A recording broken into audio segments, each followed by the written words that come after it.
जाओ लेके आओ।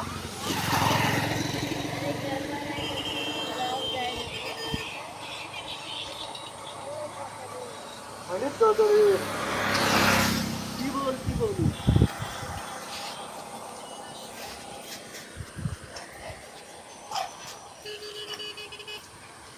तो मोटरसाइकिल का